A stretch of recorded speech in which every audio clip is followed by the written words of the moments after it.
Tem uma reportagem agora exclusiva. Eu vou chamar a história do barbeiro que é perseguido por ladrões, que ele consegue escapar, mas ele morre depois de sofrer um acidente de moto no ABC Paulista.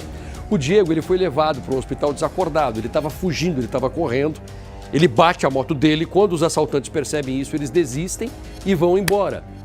E o Diego acaba sendo levado para o hospital. O problema é que o hospital deu alta para ele. No dia seguinte ele começa a sentir dores, volta para o hospital, só que agora ele não resiste. E a viúva está dizendo que se tivesse um atendimento rápido, ele estaria vivo, ou pelo menos ele teria uma chance maior de ter sobrevivido. Como é que liberam um homem, um paciente, que estava com traumatismo craniano?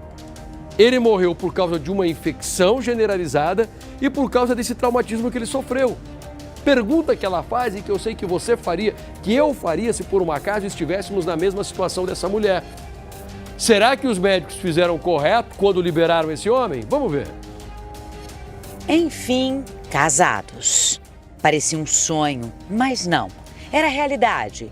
Diego e Rayane estavam felizes, apaixonados.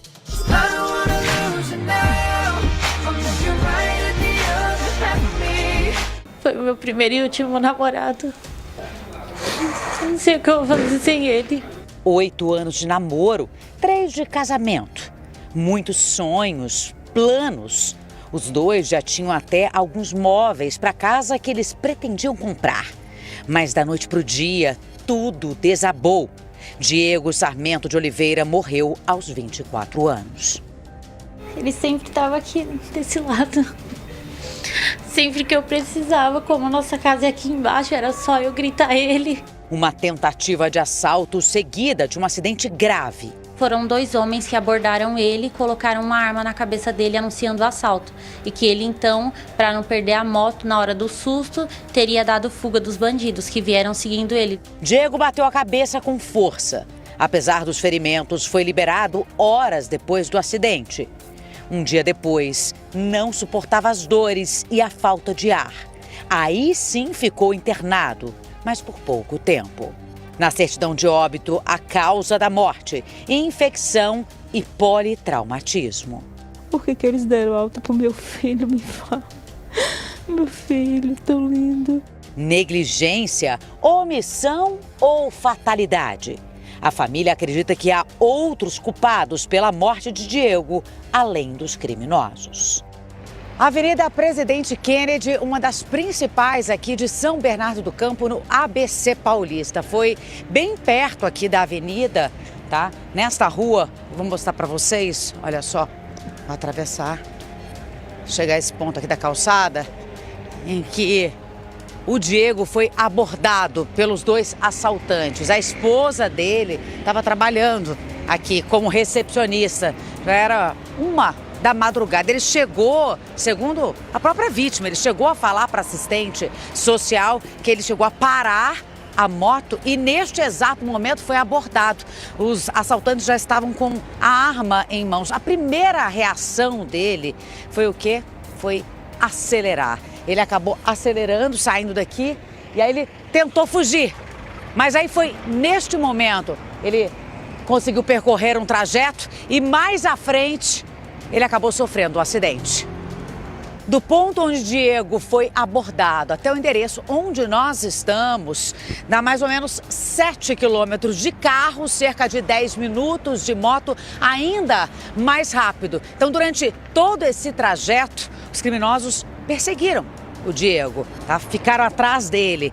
E neste ponto específico aqui, ele acabou perdendo o controle. Tem restos, olha só, do recapeamento aqui no chão. A via que foi recapeada recentemente, ele acabou perdendo o controle da moto e neste momento caiu aqui no chão. Os criminosos então fugiram, ele não faz ideia para onde. O motorista que passava por aqui de madrugada então entrou em contato com o SAMU e o resgate veio imediatamente. Naquele momento ele estava bem machucado, muito ferido e, de acordo com testemunhas, já desnorteado. Ferimentos graves, escoriações pelo corpo, pontos. As imagens do estado dele são tão fortes que nem podem ser mostradas em detalhes. Apesar do impacto da batida e todas as marcas, Diego teve alta médica. Fizeram raio-x e ressonância. O cirurgião veio conversar comigo, falou que ele não tinha fratura. O ortopedista também disse que ele não tinha nenhuma fratura e que estava tudo bem para ele vir para casa. Não falaram nada de politraumatismo? Nada. Falaram que ele bateu a cabeça, mas que estava tudo bem, que o capacete protegeu, sendo que o capacete está rachado. Diego voltou ao hospital no dia seguinte, mas dessa vez não saiu de lá com vida. Como que ele chega lá todo ferido e é mandado para casa com menos de 3 horas, com os remédios que eram apenas para dor, não eram para tratar nenhum tipo de infecção que pudesse vir a ter? Diego trabalhava como barbeiro desde os 16 anos. Era um homem responsável, sempre preocupado com a segurança de Rayane. Tanto é que fez questão de buscá-la no trabalho, mas não conseguiu voltar para casa com a esposa.